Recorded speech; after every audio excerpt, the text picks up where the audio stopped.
నమస్తే. ప్రజెంట్ మనం ఫిలిం నగర్లో ఉన్నటువంటి ఫిలిం ఛాంబర్ దగ్గర ఉన్నాం. ముఖ్యంగా చిత్రపూరిలో జరిగినటువంటి అవకతవకల పైన విచారణ జరగాలి. అలాగే చిత్రపూరికి సంబంధించినటువంటి ల్యాండ్లో జరుగుతున్నటువంటి కట్టడాలు ఏవైతే ఉన్నాయో అవి సింగిల్ బెడ్రూమ్, డబుల్ బెడ్రూమ్ ఇళ్లను మాత్రమే కట్టాలి. దాంట్లో మరి సామాన్యులకు, దాంట్లో చిత్ర పరిశ్రమలో పనిచేసేటువంటి చిన్న చిన్న కార్మికులకి అనువయ్యేటువంటి విధంగా సింగిల్ బెడ్రూమ్ అలాగే డబుల్ బెడ్రూమ్ సంబంధించినటువంటి ఇల్లును నిర్మించి మరి సింగిల్ బెడ్రూమ్ ఇల్లు 7 నుంచి 8 లక్షల రూపాయలు, అలాగే డబుల్ బెడ్రూమ్ సంబంధించిన ఇల్లు 25-27 లక్షలు మాత్రమే ఇవ్వాలి అని చెప్పేసి మరో పక్కన వీళ్ళందరూ కూడా సినీ కార్మికులు కావచ్చు, మరో పక్కన వీళ్ళకి సంబంధించినటువంటి నవోదయ పార్టీ సంబంధించినటువంటి ఆధ్వర్యంలో ఫిల్మ్ ఛాంబర్ ముందు అయితే మాత్రం వాళ్ళు ధర్నా నిర్వహించడం జరుగుతూ ఉన్నది. ముఖ్యంగా ఈ సంబంధించినటువంటి అవినీతి కమిటీని కూడా రద్దు చేయాలని చెప్పడంతో పాటు చిత్రపూరి అవినీతిని కాపాడుతున్నటువంటి కోఆపరేటివ్ ప్రిన్సిపల్ సెక్రటరీ రఘునందన్ రావును కూడా వెంటనే సస్పెండ్ చేయాలని చెప్పేసి కూడా వీళ్ళందరూ కూడా జస్టిస్ కావాలని చెప్పేసి కూడా వీళ్ళందరూ కూడా నినాదిస్తున్నటువంటి పరిస్థితి కనబడతా ఉంది. మనతో పాటు శివశంకర్ పటేల్ నవోదయ పార్టీ ప్రెసిడెంట్ అయినటువంటి వ్యక్తులను మాట్లాడుతూ అన్న, ఏంటన్నా మీది ప్రధానమైనటువంటి డిమాండ్ ఏంటి? ఈ రోజు ఈ ఫిల్మ్ ఛాంబర్ ముంగట ధర్నా చేయడానికి ప్రధానమైనటువంటి కారణం ఏంటి? మేము గత 7 సంవత్సరాల నుంచి పేద సినిమా కార్మికుల కోసము కట్టించిన ఇళ్లలో చిత్రపూరి హౌసింగ్ సొసైటీలో పేద సినిమా కార్మికులు లేకుండా బయట వ్యక్తులకు 90% ఆఫ్ ది ఫ్లాట్స్ను బయట వ్యక్తులకు అమ్ముకొని అతిపెద్ద కుంభకోణంగా హైకోర్టే ధృవీకరించింది. అంటే తీర్పు ఇచ్చింది. 300 కోట్ల స్కామ్ జరిగింది అని హైకోర్టే తీర్పు ఇచ్చింది. దీనికి సంబంధించిన ఇప్పుడున్న కమిటీని రద్దు చేసి అడా కమిటీని ప్రభుత్వమే ఏర్పాటు చేయాలని మేము డిమాండ్ చేస్తున్నాము. ముఖ్యంగా ఈ కుంభకోణానికి కారకుడైన వల్లభనేని అనిల్ గారిని వెంటనే అరెస్ట్ చేయాలి. అతని మీద 24 కేసులు ఎఫ్ఐఆర్ అయినాయి. 2 సార్లు జైలు పోయొచ్చు, బయట తిరుగుతున్నాడు. అతని మీద పీడీ యాక్ట్ కేసు ఫైల్ చేసి అతని కంప్లీట్గా జైల్లో మగ్గేటట్టు చేయాలని మేము డిమాండ్ చేస్తున్నాము. ఎవరికైతే అక్రమ రిజిస్ట్రేషన్ చేసిందో వారిని అందరినీ క్యాన్సిల్ చేయాలి. ఆ రిజిస్ట్రేషన్ క్యాన్సిల్ చేసి నిజమైన పేద సినిమా కార్మికులకు కేటాయించాలని మేము డిమాండ్ చేస్తున్నాము. నవోదయం పార్టీ తరఫున మీ శివశంకర్ పటేల్. ప్రిన్సిపల్ సెక్రటరీ అయినటువంటి రఘునందన్ రావు పాత్ర ఏంటి దీనిపైన? ఇతని కనుసన్నల్లోనే, ఇతని యొక్క ఆధ్వర్యంలోనే ఈ అవినీతి కమిటీని ప్రోత్సహిస్తున్నాడు. అక్రమ రిజిస్ట్రేషన్లు కారణం ఇతను వెంటనే సస్పెండ్ చేయాలి. దీనికి కొమ్ము కావస్తున్న మంత్రి తుమ్మల నాగేశ్వరరావును వెంటనే బర్తరఫ్ చేయాలని మేము నవోదయం పార్టీ తరఫున డిమాండ్ చేస్తా ఉన్నాం. ఒక పక్కన సింగిల్ బెడ్రూమ్, డబుల్ బెడ్రూమ్ సంబంధించినటువంటి అంశాన్ని కూడా మీరు ప్రస్తావిస్తాం. సో దాని ద్వారా వాళ్ళకి కార్మికులు ఏర్పాటు చేసిన EWS single bedroom, double bedroom, triple bedroom, అక్రమంగా ఏర్పాటు చేసిన డూప్లెక్స్ హౌసెస్, రో హౌసెస్, అదే కాకుండా మిగిలిపోయిన 3 ఎకరాలలో కూడా ఇప్పుడు ట్విన్ టవర్స్ పేరు మీద దాదాపు దాని స్టార్టింగ్ ప్రైస్ 90 లక్షల మీద ఉంది. అంటే 3 కోట్ల వరకు triple bedroom, 4 bedroom, double bedroom, studio apartments కలిసి ట్విన్ టవర్స్ను కట్టడానికి బహిరంగంగా వేరే వారికి అమ్ముకుంటామని ఇదే ఫిలిం ఛాంబర్ సాక్షిగా ఇక్కడ మీటింగ్ పెట్టి ఫిలిం నగర్ పెద్దల సమక్షంలోనే పోస్టర్ కూడా లాంచ్ చేసిండు. ఈ అవినీతి కమిటీకి కొమ్ము కాసిన వల్లభనేని అనిల్ కుమార్ వీటిని వెంటనే అరెస్ట్ చేసి జైలు వేయాలని మేము డిమాండ్ చేస్తున్నాం. అదేవిధంగా పీడీ యాక్ట్ కూడా ఫైల్ చేయాలి. ఎవరైతే అక్రమ రిజిస్ట్రేషన్లో వాటిని రద్దు చేయాలని మేము డిమాండ్ చేస్తున్నాము. సో ఇంత జరుగుతూ ఉన్నప్పుడు కూడా, ఇంత పెద్ద 3000 కోట్ల స్కామ్ అని చెప్పేసి చెప్తా ఉన్నప్పటికీ ఇప్పటి వరకు ప్రభుత్వాలు ఏ విధమైనటువంటి చర్యలు తీసుకోకపోవడానికి కారణాలు ఏముంటాయని చెప్పేసి అంటా ఉన్నాం. ఇప్పుడు ప్రభుత్వంలో ఉన్న పెద్దలే దీనికి వెనకాల ఉండి నడిపిస్తున్నప్పుడు పేద సినిమా కార్మికులకు ఎలా న్యాయం జరగదు కదా. అయితే నిజమైన సినిమా కార్మికులకు ఏవైతే చిత్రపూరి కాలనీలో ఉన్న ఇళ్ళు ఉన్నాయో, ప్లాట్లు ఉన్నాయో, పేద కార్మికులు మాత్రమే ఇవ్వాలి. వేరే వాళ్ళకి ఇచ్చేసి అవి పేద సినీ కార్మికులకు 24 క్రాఫ్ట్స్లో ఉన్న డిపార్ట్మెంట్లో వాళ్ళకు కాకుండా అక్కడైతే దగ్గరలో నియర్లో ఎవరో అయితే సాఫ్ట్వేర్ ఉద్యోగాలు అక్కడ దగ్గర ఉన్న వాళ్ళకు ఎక్స్ట్రా డబ్బులు ఇచ్చి తీసుకున్న వాళ్ళకు అంటే ఎక్స్ట్రా డబ్బులు ఇచ్చి తీసుకుంటున్నారు. అక్కడ ఉన్న వాళ్ళ దాంట్లో 90% సినిమా కార్మికులు కారు, బయటి వ్యక్తులే ఉన్నారు. సో ఇలాంటి వ్యక్తులను బయటికి పంపించి వాళ్ళ రిజిస్ట్రేషన్ క్యాన్సిల్ చేసి 24 క్రాఫ్ట్స్లో ఉన్న కార్మికులకు మాత్రమే ఇవి చెందేలా చేయాలని ప్రభుత్వాన్ని డిమాండ్ చేస్తున్నాం. ఇందులో ఇప్పుడున్న ప్రజెంట్ కమిటీలో ఉన్న వాళ్ళందరూ అదే పనిగా చేస్తున్నారు. మీరేం చెప్తారన్న? ఏంటి ఈ సమస్య ఏంటిది? దీనికి మరి ఇప్పటి వరకు ఎవరెవరిని కలిసి ఈ సమస్యను పరిష్కరించాలని చెప్పేసి ఒక పక్కన ఎక్కడి నుంచి మీకు సానుకూలంగా వచ్చినటువంటి స్పందన ఏమన్నా ఉందా? మీరు ఏమని డిమాండ్ చేస్తారు? ముందుగా మన తొలి వెలుగు ఛానల్ మొదటి నుంచి కూడా మా ఉద్యమాన్ని బాసటగా నిలిచింది. గొంతు లేని ప్రజలకు గొంతే వినిపించింది. రఘు గారికి, మీ బృందానికి అందరూ కూడా ధన్యవాదాలు. ముఖ్యంగా ఇది గత 4 సంవత్సరాలుగా ఇక్కడే మా పోరాటం మొదలైంది. ఈ పోరాటం దేశ అత్యున్నత న్యాయస్థానం సుప్రీంకోర్టు దాకా పోయింది. కానీ దౌర్భాగ్యం ఏంటంటే ఈ దేశంలో పేద ప్రజలకి ఏదైనా న్యాయం జరిగిద్దా అని ఒక ఆలోచన అంటే న్యాయస్థానాలు. కానీ దౌర్భాగ్యం ఏంటంటే అనిల్ గారు ఏమంటున్నారంటే, వల్లభనేని అనిల్ కుమార్ గారు, నేను డబ్బులు ఇస్తే ఎక్కడైనా నాకు బెయిల్ దొరికిద్ది, నా చుట్టూ మొత్తం కూడా తుమ్మల నాగేశ్వరరావు గారు ఉన్నారు, తుమ్మల నాగేశ్వరరావు గారు డబ్బులు ఇచ్చేసి నేను మొత్తం కూడా నన్ను కాపాడుకుంటానని చెప్పి ఆయన చెప్తా ఉండు. గతంలో కూడా ఒక ఆయన మంత్రి ఉండేవాడు, ఆయన కూడా తెలంగాణ ఉద్యమంలో లేని వ్యక్తి, ఆయన కూడా కాలగర్భంలో కొట్టుకుపోయాడు. గతంలో తెలంగాణ ప్రజల ఉసురు తగిలి గత ప్రభుత్వం కూడా అవినీతి పరుడైన అనిలు బీఆర్ఎస్లో చేరి మొత్తం కూడా ఆ పార్టీని భ్రష్టు పట్టించి కేటీఆర్ని మొత్తం కూడా సర్వనాశనం చేసిండు. ఇప్పుడు మళ్ళీ రేవంత్ రెడ్డి గారు మేము చేసే అప్పీల్ ఏంటంటే, ఈయన రేవంత్ రెడ్డి గారిని కూడా మొత్తం కూడా సర్వనాశనం చేసే వాళ్ళు అనిల్ అని నెంబర్ 1 వ్యక్తి. ఆ ఎన్నికల మేనిఫెస్టోలో కూడా వాళ్ళు మెన్షన్ చేయడం జరిగింది, చిత్రపుర అవినీతి ప్రక్షాళన చేస్తామని. మీ ద్వారా మీనాక్షి నటరాజన్ గారికి అప్పీల్ చేస్తాను. ఎందుకంటే ఆమె చేయబట్టే ఈరోజు కాంగ్రెస్ పార్టీ మళ్ళా పునర్నిర్మాణం జరుగుతోంది రాష్ట్రంలో. మీనాక్షి నటరాజన్ కూడా కలుస్తాం తొందరలో. మేము అందరం వెళ్ళి ఈ అవినీతి పరులందరూ కూడా జైల్లో వేయాలి. ముఖ్యంగా రఘునందన్ రావు గారు ఎవరైతే కమిషనర్ ఉన్నారో, రఘునందన్ రావు గారు 100 కోట్లు ఇచ్చినట్టుగా అనిల్ చెప్తా ఉండు బయట. ఆ ట్విన్ టవర్స్లో ఒక టవర్ మొత్తం కూడా ఆ రఘునందన్ రావు గారి టీమే కొనేటట్టుగా ప్లాన్ వేశారంట. అదంతా కూడా తెలియాలి. మొత్తం కూడా నిజ నిర్ధారణ కమిటీ వేసి రఘునందన్ రావు గారు వెంటనే అరెస్ట్ చేయాలి. గతంలో ఉన్న కమిషనర్లు మొత్తం కూడా అవినీతి పరులు. కాబట్టి ఈ పోరాటం అనేది ఇప్పటి నుంచి ఆగే ప్రసక్తే లేదు.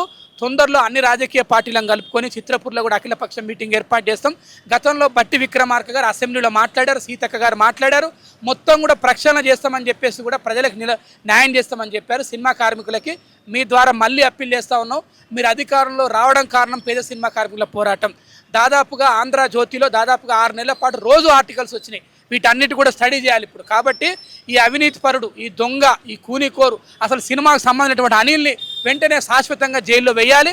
ముఖ్యంగా పేద సినిమా కార్మికుల సొంతింటి కళని, సింగిల్ బెడ్రూమ్, డబల్ బెడ్రూమ్ అనేది అంతకంటే ఎక్కువ పేద కార్మికులు కట్టుకోలేరు. కాబట్టి అందరికి కూడా ప్రభుత్వం ఒక అడాక్ కమిటీ వేసి దాంట్లో చిత్రపురి పోరాటం చేసిన వాళ్ళు, సాధన సమితి వాళ్ళతో కమిటీ నియమించి ఒక నిజాయితీ పరుడైన ఐఏఎస్ ఆఫీసర్ తోటి, ఒక మంత్రితోటి కమిటీ వేయాలి. ఆ కమిటీ కూడా పేద సినిమా కార్మికులకు ఇల్లు ఇచ్చే విధంగా ఉండాలి తప్ప దొంగలు కలిసి చిత్రపురిని దోసుకోవద్దు. చిత్రపురం ఎవడు జాగిరి కాదు. ప్రభాకర్ రెడ్డి అనే ఒక మహానుభావుడు, ఒక పేద సినిమా కార్మికుల దేవుడు. ఆ రోజు కోట్ల విజయభాస్కర్ రెడ్డి సొంత వియ్యంకుడైనా కూడా ప్రభుత్వానికి మార్కెట్ రేటు కట్టి ఆ భూమి పేద ప్రజల కోసం సాధించిన గొప్ప యోధుడు. మేము పోరాటం మూలంగా ఆయన బొమ్మ అక్కడ పెట్టారు.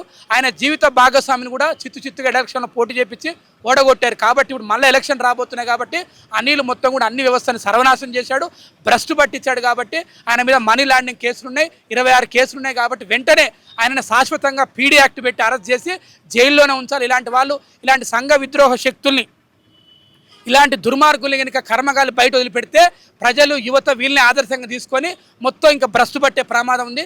సినిమాలలో గతంలో పవన్ కళ్యాణ్ గారు కూడా మాకు మద్దతుగా ఆయన సపోర్ట్ చేశారు. పాప ఆయన కూడా రాంగ్ డైరెక్షన్ తీసుకుపోయారు. కాబట్టి ఇప్పుడు అక్కడ ఉప ముఖ్యమంత్రి ఉన్నారు, ఆయన కూడా స్పందించాలి. 2 రాష్ట్ర ప్రభుత్వాలు, మళ్ళీ చెప్తా ఉన్నారు రేవంత్ రెడ్డి అన్నకి, ఆయన చెప్పాడు ఆయన జీవిత లక్ష్యం నెరవేరింది. ఈరోజు పేద సినిమా కార్మికుల లక్ష్యం నెరవేర్చాల్సిన బాధ్యత రేవంత్ రెడ్డి అన్న మీదనే ఉంది. రేవంత్ రెడ్డి అన్న ఒక పేద కుటుంబం నుంచి వచ్చిండు. ఆయన 20 సంవత్సరాల ముఖ్యమంత్రులను ప్రజలంతా కోరుకుంటా ఉన్నారు. సామాజిక న్యాయం చేస్తూ ఉన్నాడు. ముఖ్యంగా పేద ప్రజల జీవితాలను మారుస్తా అని చెప్తా ఉన్నాడు. కాబట్టి చిత్రపురిని మార్చండి. ముందు మీరు తెలంగాణ మొత్తం మార్చడం కాదు, 1 లక్ష కుటుంబాలకు సంబంధించిన సమస్య అది. కాబట్టి మీ ద్వారా నేను విజ్ఞప్తి చేస్తూ ఉన్నాను. ఉన్న రాజకీయ పార్టీలు ఒకవేళ కనుక అనిల్కి అమ్ముడు పోతే కనుక మేము ప్రజలు క్షమించరని చెప్తా ఉన్నాం. అన్ని రాజకీయ పార్టీలకు కూడా నేను డబ్బులు ఇచ్చి కొన్నానని చెప్తా ఉన్నాడు, అధికారులను కొన్నానని చెప్తా ఉన్నాడు. ముఖ్యంగా చిత్రపురికి మళ్ళీ మన తొలి వెలుగు రావాలి. అక్కడ జరుగుతున్న అక్రమాలు మొత్తం కూడా లైవ్లో పెట్టాలి. మళ్ళీ రఘు గారికి మీకు చెప్పేది ఒకటి చెప్తా ఉన్నాం, మీరు 2-3 రోజులు మొత్తం లైవ్ ఇవ్వండి. మొత్తం కట్టిన డబ్బులు మొత్తం కూడా పేద కార్మికులకు కాకుండా మిగతా వాళ్ళని రిటర్న్ చేయాలి. ఇప్పుడు దాదాపుగా 6 కోట్లు వసూలు చేసి మొత్తం కూడా రియల్ ఎస్టేట్ చేయడానికి ఆయన కుట్రలు పడతా ఉన్నాడు. ఆ డబ్బులను కూడా సినిమా కార్మికులు కానీ వాళ్ళు రిటర్న్ చేయాలి. ఒకవేళ కర్మగాల డబ్బులు కనుక ఆయన ఉపయోగించుకోవాలని చూస్తే కనుక మళ్ళీ అగ్గిబావుట ఎగరేస్తాం. గతంలో ఏ విధంగా అయితే పోరాడినామో ఈసారి తాడో పేడో తేల్చుకుంటాం. ప్రాణాలు పోయినా పర్వాలేదు. పేద సినిమా కార్మికులు సొంతింటి కళను నిజం చేయడం కోసం మా పోరాటం, మన తొలి వెలుగు సపోర్ట్ తోటి పోరాడుతున్న కూడా ఈ సందర్భం తెలియజేస్తున్నాం. గతంలో ఏ విధంగా అయితే 24 మద్దతు ఉందో ఇక ముందు కూడా అందరూ కూడా మద్దతు ఇవ్వాలి. ఈరోజు గద్దరన్న అవార్డు జరుగుతూ ఉన్నాయి. ఆ గద్దరన్న పోరాడిందే పేద సినిమా కార్మికుల కోసం. అంత గొప్ప మహానుభావుడు అవార్డు ఫంక్షన్ ఈరోజు పేద కార్మికులు రోడ్డు మీద కూర్చుంటే ఆయన ఆత్మ శాంతించదు. ఈరోజు గద్దరన్న పేరు మీద తెలంగాణ రాష్ట్ర ప్రభుత్వం అవార్డ్స్ ఇస్తూ ఉంది. కానీ ఈరోజు గద్దరన్న వారసులమైన మేము, గద్దరన్న ఆలోచనతో పోరాడుతున్న మేము, గద్దరన్న సిద్ధాంతాలు పాటిస్తున్న మేము, ఈరోజు గద్దరన్న ఆశయాల కోసం పనిచేసే మమ్మల్ని కూడా ప్రభుత్వం పట్టించుకుంటలేదు. ఈరోజు గద్దరన్న పేరు మీద సినీ అవార్డ్స్ ఇస్తూ ఉన్నది. అందరూ కూడా కళాకారుల గర్వకారణం, ముఖ్యంగా పేదల గర్వకారణం, తెలంగాణ సమాజానికి గర్వకారణం. కానీ ఈరోజు అవినీతి పరుడికి మొత్తం కూడా అందరూ కూడా భయపడతా ఉన్నారు, అందరినీ బ్లాక్మెయిల్ చేస్తూ ఉన్నాడు. కాబట్టి వెంటనే ఆయన్ని శాశ్వతంగా అరెస్ట్ చేయాలి. గతంలో కూడా సుప్రీంకోర్టు చెప్తే కూడా 2 సార్లు జైలుకు పోయొచ్చాడు. జైలుకు పోయొచ్చినాక ఇంకా రెచ్చిపోతూ ఉన్నాడు ఆయన. కాబట్టి అటువంటి వ్యక్తిని చిత్రపూర్ నుండి శాశ్వతంగా బలేయాలి, అతను శాశ్వతంగా బహిష్కరించాలి.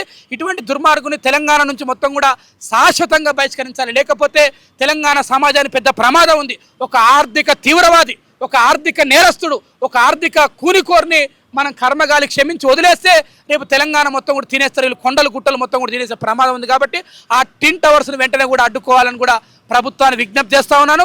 ఈ అవినీతి పరుడు రోజు ఒకటే చెప్తా ఉండు, నా వెనకాల తుమ్మల నాగేశ్వరరావు ఉన్నాడు, తుమ్మల నాగేశ్వరరావు అని చెప్తున్నాడు. తుమ్మల నాగేశ్వరరావు గారు మీ ద్వారా అప్పీల్ చేస్తూ ఉన్నాను. మీరు కనుక కర్మగాలి దొంగకి ఈ దొంగ ఇచ్చిన డబ్బులు తీసుకొని మీరు మద్దతు ఇస్తే కనుక భవిష్యత్తులో మీ పదవి కూడా ఊడిపోయే ప్రమాదం ఉంది. మీరు ఇప్పటికైనా తెలిసిన తప్పుని తెలుసుకొని పేద సినిమా కార్మికులు మీరు క్షమాపణ చెప్పాలి. రేవంత్ రెడ్డి గారికి, మీనాక్షి నటరాజన్ గారికి, రాహుల్ గాంధీ గారు చెప్తా ఉన్నాం, ఒకవేళ కర్మగాలి తుమ్మల నాగేశ్వరరావు గారు అవినీతి పరుడు ఉంటే, అవినీతి పరుడు పక్కన ఉంటే కనుక వెంటనే తుమ్మల నాగేశ్వరరావు ఈ రోజే బర్తరఫ్ చేయాలి. గద్దరన్న ఆత్మ శాంతించాలంటే అవార్డు ఫంక్షన్ జరుగుతున్న టైంలోనే గతంలో కేసీఆర్ గారు రాజా గారిని ఎట్లా సస్పెండ్ చేశారు, బర్తరఫ్ చేశాడో ఈయన వాటిని బర్తరఫ్ చేసి తెలంగాణ ప్రజలకు ఒక మంచి మెసేజ్ ఇవ్వాలని మీ ద్వారా విజ్ఞప్తి చేస్తా ఉన్నాను. ఈ పోరాటం ఆగదు. ఈ పోరాటం తాడో పేడ తెలుసుకోవడానికి మీ అందరి మద్దతు కావాలి, మీడియా మద్దతు కావాలి, సినిమాకారు మద్దతు కావాలని చెప్పి కూడా విజ్ఞప్తి చేస్తూ సెలవు తీసుకున్నాను. 4 సంవత్సరాల క్రితము మేము ఇచ్చిన ఫిర్యాదులని బేస్ చేసుకొని ఇదే కమిషనరు రఘునందన్ రావు గారు, వీరబ్రహ్మయ్య గారు కోఆపరేటివ్ సెక్షన్ 51 ఎంక్వైరీ అని రిపోర్టు ఇచ్చారు. ఆ రిపోర్టు మొత్తం సమగ్రంగా నిర్వహించేసి 110 కోట్లు డైరెక్ట్ ఈ కమిటీ అవినీతి చేసింది. ఇంకా ఎలాంటి ఆధారాలు అనేది ఇంకా మాకు సమర్పించలేదు. ఇంకా చాలా పెద్ద అవినీతి అనేది అకౌంట్ల నుంచి బయటికి వెళ్ళినట్టుగా తెలుస్తుంది. వీళ్ళు ఇవ్వట్లేదు అని స్టాట్యుటరీ ఎంక్వైరీ రిపోర్ట్ ఇచ్చింది. ఆ ఎంక్వైరీ రిపోర్టుని ఏ ఒక్కరు కూడా దాన్ని ఛాలెంజ్ చేయడానికి వీల్లేదు. అంటే కోఆపరేటివ్ చట్టాలు అంత స్ట్రాంగ్గా ఉంటాయి.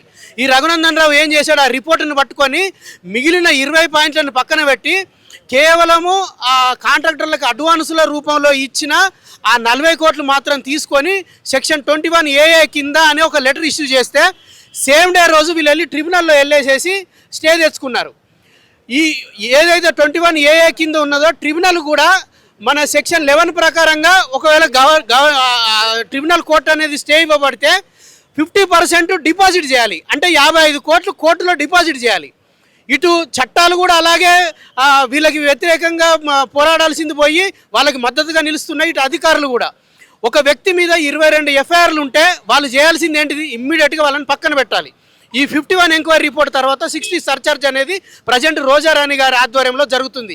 ఎప్పుడైతే 60 సర్చార్జ్ జరుగుతుందో ఈ కమిటీలో ఎవరన్నా దీంట్లో ఆరోపణలు ఉంటే ఈ కమిటీని పక్కన పెట్టాలి. That is rule. వాళ్ళని అక్కడే ఉంచేసేసి అంటే మీ మీదనే ఆరోపణలు ఉన్నాయి, మీరు ఈ లెటర్లు ఇవ్వమని అంటే ఎవరన్నా కమిటీ నుంచి నీ తప్పులు చేశానని ఎవరన్నా అధికారులకి ఇస్తారా? అలాంటిది కూడా ఇప్పుడు ఉన్న ప్రిన్సిపల్ సెక్రటరీ ఆయనకు ఎన్నిసార్లు పెట్టినా వీళ్ళనే యాజ్ ఇట్ ఈజ్ కమిటీకి అక్కడే పెట్టేస్తున్నాడు. హైకోర్టు ఇచ్చింది. వీళ్ళు ప్రతిసారి హైకోర్టుకి ఎందుకు వస్తున్నారు? మీరు ఐఏఎస్ అధికారులకి మొత్తం ఫుల్ పవర్స్ ఉన్నాయి, వీళ్ళని జైలుకు పంపించే రైట్స్ ఉన్నది, కమిటీని రద్దు చేసే రైట్స్ ఉన్నాయి, మీరు ఎందుకు చేయట్లేదు? 4 వారాల్లో చేయాలని అనేసి 4 కేసులు ఉన్నాయి. అవన్నీ మళ్ళీ కంటెంప్ట్, మళ్ళీ మేము కంటెంప్ట్ వెళ్ళడము, మళ్ళీ దాన్ని అలాగే కాలయాపన చేయడం, డేట్లు తీసుకోవడము. రఘునందన్ రావు నిన్నటి మొన్న చాలా వరకు ఐఏఎస్లందరినీ బదిలీ చేశారు. ఈ కోఆపరేటివ్ ప్రిన్సిపల్ సెక్రటరీ రఘునందన్ రావుని మాత్రం చేయలేదు. ఇప్పుడు 94 లక్షలు అంటే ఈ కమిటీ అనేది చేయకూడదని జనరల్ బాడీ స్టే ఉంది, ఎలాంటి నిర్ణయాలు చెల్లకూడదని. దీన్ని ఇప్పుడు 94 లక్షలు పెట్టేసేసి స్టార్టింగ్ ప్రైజు ఒక్కొక్క ఫ్లాట్ 94 లక్షలు. అంటే 94 లక్షలు కట్టుకునే సినిమా కార్మికుడు ఉంటాడా? అంటే వాళ్ళ ఉద్దేశం ఏంది, మీరు టయానికి కట్టలేదు, మేము మళ్ళీ ఫేక్ కార్డులతోటి బయటికి ఇచ్చేసాము. అంటే బయటికి 94 లక్షల పైన అంటే 3.5 కోట్లు. దాన్ని బేస్ చేసుకొని ఈ 2-3 నెలలల్లో 6 కోట్లు అకౌంట్లోకి వస్తే ఇవన్నీ మాకు పర్మిషన్ ఇవ్వండి, వీళ్ళకి సిగ్నేచర్ పవర్ లేదు, కోర్టు నుంచి మేము సిగ్నేచర్ పవర్ కట్ చేసేసి డీసీఓకి ఇచ్చాం. ఆ గవర్నమెంట్ డీసీఓకి వీళ్ళు లెటర్లు పెట్టారు, ఈ 6 కోట్లు మేము విత్డ్రాల్ చేయడానికి పర్మిషన్ ఇవ్వండి అని. వాళ్ళకు కూడా మేము రీసెంట్లీ ఆర్టీఐ కింద పెట్టాం. వీళ్ళు ఈ అవినీతి కమిటీని పక్కన పెట్టాల్సింది పోయి మీరు కంపల్సరిగా ఎంక్వైరీ చేయాల్సింది పోయి వాళ్ళకి ఏం మనీ అనేది మళ్ళీ విత్డ్రాల్ చేసుకోవడానికి ఇస్తున్నారు. మీరు మళ్ళీ 1 to 6 అలాట్మెంట్లను మీరు టచ్ చేద్దామని అన్నారు. మళ్ళీ సుద్దాల అశోక్ తేజ వీళ్ళని వేసేసేసి వీళ్ళకి సంబంధించిన ఫేక్ రిజిస్ట్రేషన్లు అన్నీ మళ్ళీ రెగ్యులరైజేషన్ చేసుకుంటున్నారు. ఈ సందర్భంగా సుద్దాల అశోక్ తేజ అన్న మీరంటే తెలంగాణ ప్రభుత్వంలో ప్లస్ ఇండస్ట్రీలో చాలా గౌరవం ఉంది, మిమ్మల్ని తప్పుదో పట్టిస్తున్నారు. మీరు దయచేసి ఏ ఒక్క ఇల్లీగల్ రిజిస్ట్రేషన్ది మీరు ఆథరైజేషన్ సంతకం పెట్టినా కూడా భవిష్యత్తులో జరిగిన అలాట్మెంట్ కమిటీకి జరిగిందా మీకు కూడా జరుగుతుంది. ఈ 22 కేసులల్లో మీకు కూడా ట్రాన్స్ఫర్ అవుతాయి. ఈరోజు డీసీఓ దాత్రిదేవ్ గారి మీద ప్లస్ సుధాకర్ గారి మీద వీళ్ళందరి మీద కూడా నాన్ అవైలబుల్ సెక్షన్లు 120B ఎకనామిక్ అఫెన్స్ వింగ్లో సుమారు 12 కేసులు ఫైల్ అయి ఉన్నాయి. ఇప్పుడు కోర్టులు స్టార్ట్ అయినాయి. ఇప్పుడు ఇవన్నీ ఏ రోజుకు అనేది కోఆపరేటివ్ చట్టాల్లో జరిగిన అన్యాయాలను ఎవరు తప్పించుకోలేరు. ఇప్పటికైనా తెలంగాణ ప్రభుత్వం పెట్టిన మేనిఫెస్టో నంబర్ 34 నంబర్ ప్రకారంగా ఈ కమిటీని సూపర్సీడ్ చేసి సమగ్ర విచారణ చేసి జెన్యూన్ సినిమా కార్మికులకి న్యాయం జరిగేలాగా చేయమని ఈ మీడియా ద్వారా ఈ ధర్నా ద్వారా మేము తెలియజేస్తున్నాం. మళ్ళీ జరగబోయే ప్రతి ధర్నా ఇక్కడే చేస్తాం. ఎందుకనంటే మాకు ఫిల్మ్ ఇండస్ట్రీ ఇక్కడిది. మేము ధర్నా చౌక్ అనేది వెళ్ళాము, ఇక్కడే చేస్తాం. కావాలంటే కోర్టు నుంచి కూడా పర్మిషన్ తెచ్చుకొని ఇక్కడ చేస్తామని చెప్తున్నాము. సత్యమేవ జయతే. Thank you.